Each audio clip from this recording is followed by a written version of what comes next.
จะถ่ายอ้วนแต่ฉันจะถ่ายเธอนะเธอจะรู้ตัวไหม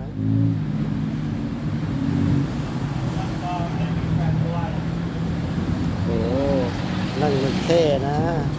เท้าน้อยแนวอ้วนดูท่านั่งสิเท่แล้วจะกวนนะเท่ไม่ธรรมดาอย่างกวนเลยมันรู้ได้ว่าถ่ายมันรู้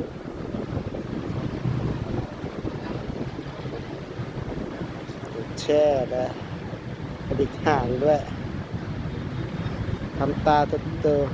ๆทำหน้าเบ๊ะๆพับเพียบด้วยขากระดิกด้วยหางมองด้วยหางตาน่ากลัววัดวัดวัดวัดวัดนอนละนอนละโอเคครับผมขอบพระคุณมากนะครับทุกท่านที่เข้ามารับชมคลิปนี้ไม่ว่าจะเป็นคลิปไหนคลิปเก่าคลิปใหม่ที่มารับชมทางช่องผมขอบคุณมากนะครับขอให้ทุกท่านจงมีความสุขความเจริญ